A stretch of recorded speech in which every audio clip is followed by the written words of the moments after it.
Yun guys, yan mabilis ang videos tayo guys. May share tayo dito sa ating big dicks.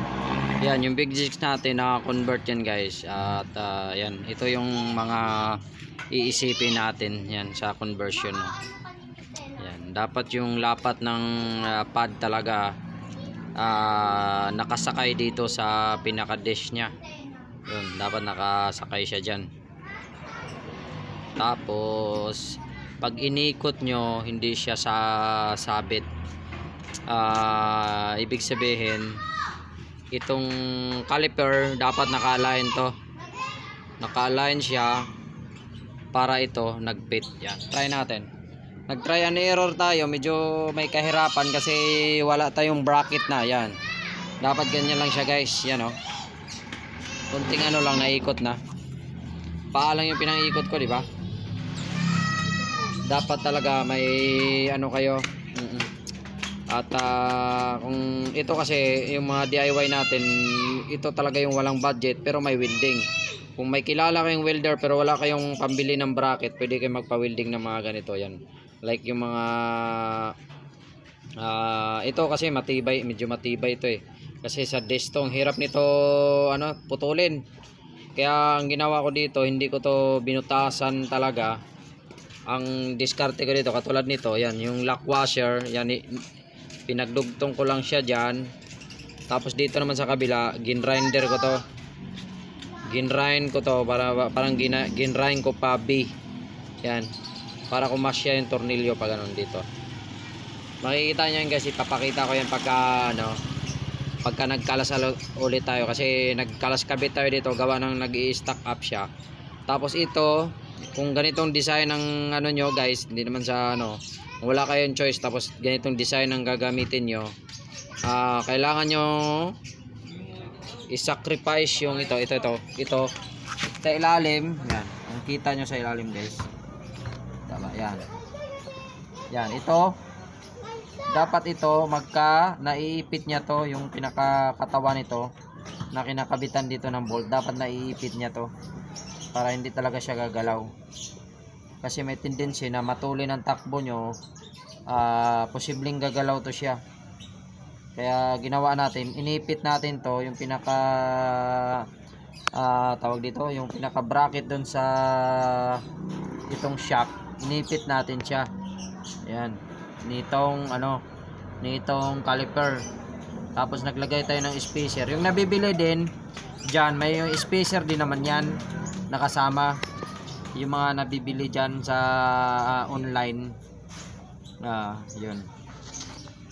At pinakamahalaga kasi dyan yung itong pad, buo nyo siyang nagagamit.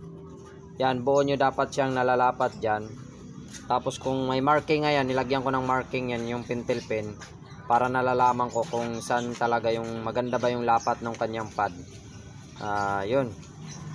Tsaka itong ano, bahala na kayo guys, basta kung may pambili naman kayo. Ito sa mga walang pambili to guys, yung video na to, ito yung sa mga walang pambili. Pero kung may pambili kayo guys, bilhin lang kayo ng bracket, hindi kayo mahirapan. Kasi hindi to stock kasi na ano, hindi to stock na desk. 220 to guys, medyo makapal siya at malaki. Yan, pag sinukat mo to, yung dulo to dulo, ito dulo to dulo hanggang dito, 220 siya. Yan. Ang maganda rito, malakas sa preno. Hindi siya basta-basta nainit. Malakas siya sa preno. Kahit break kayo ng preno, wala siya, hindi siya nag-iinit. Kasi gawa ng sa sobrang laki niya. Tapos mayroong butas pa siya, ganyan. Okay. Kaya the best siya sa ano, para sa akin, maganda siya sa long drive. Nung una palang gawa natin dito guys, medyo sablay tayo yung unang gawa natin. Kasi dito, nag-bolt lang tayo ng 10mm dito. Eh ngayon, naisip ko, ano talaga siya, may oras na ako mag-welding, di ganun ko talaga siya. Pero mas maganda, pag nagkabit kayo nito guys, ganitong unang gagawin nyo. Ganyan, ito, bawa ito, wala pa to. Ito, idikit nyo muna to para makuha nyo yung pantay. Tapos ito, cut nyo muna to. Cut nyo muna yan. Tapos idikit nyo lang to para madikit nyo yung likod niyan may plate yan. Yung ito. Yan yung plate niyan para mapantay siya. Maganda ang lapat dito sa katawan nito. Sa katawan nitong shock.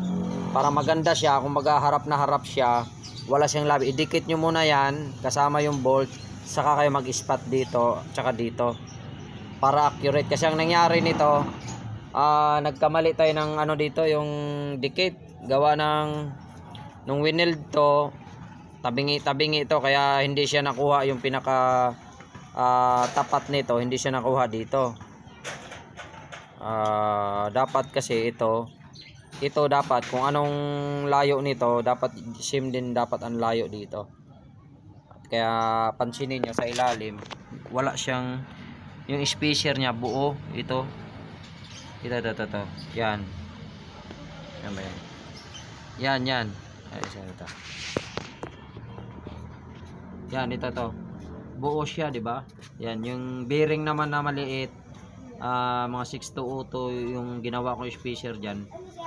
Yan ang ginawa ko spacer. Tapos may dalawa pang spacer na lock washer, yun din ang ginawa ko. Pansinin nyo, yan. Tsaka dito, yan, magkaiba siya ng laki. Yan, katulad nito, yan. Masyom. Yan, magkaiba siya yung laki. Yan, magkaiba siya, di ba? Yan guys. Magkaiba siya yung lapa. Ito, spacer rito, ito. Magkaiba siya, gawa ng hindi pantay ito. Yan lang mga boss, sana may natutunan kayo guys. At kung bago lang kayo dito sa aking YouTube channel, pa-subscribe naman ang YouTube channel. At pa-hit naman yung notification bell para updated kayo sa mga susunod na updates natin dito. Yan, next update natin ito, yung ating carb na medyo may tama yung ating carb. Kailangan bilhan talaga siya ng air screw, kasi wala tayong air screw. Tapos dito, update natin to, try natin ibiyahe ng malayo. Pero nagbiyahe na tayo guys. Ang malayo natin biyahe ay sa Kalawan, Laguna. Medyo goods naman siya, maganda. Kahit nag top speed tayo, nagka-issue lang talaga tayo doon sa carb natin. Yan. At kahit pa paano, okay naman siya, goods na goods siya. At maganda siya sa preno, talagang lakas. Kung gusto mong huminto, hinto ka talaga.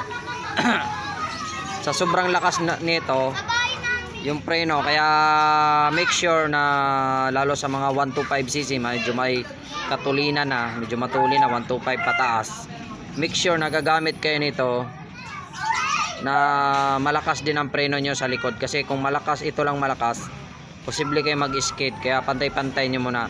Pero yung mga bagong labas kasing motor ngayon, like mga click, na kombi na kasi siya kaya safe na siya, kumbaga ang preno niya talagang ano. Pero kung nakakombi ka na, naka big decks pa ka, yan, malaking advantage yan sa mga ano, sa mga motorsiklo na naka big decks. Yan lang mga boss, at sharing lang tayo. Agassi sa works, save man and save time, peace. At huwag niyong kalimutan mag-comments guys kung may mga katanungan kayo. At kung malapit lang kayo dito, may mga sira kayong motor, malapit lang kayo sa location ko, yan, mag-comments lang kayo or mag-PM kayo sa aking FB, Agassi sa works din. Thank you Boss RC, Topensero, Ella Bonchen Vlogs. Thank you, salamat sa suportan nyo guys. Thank you, God bless, peace out.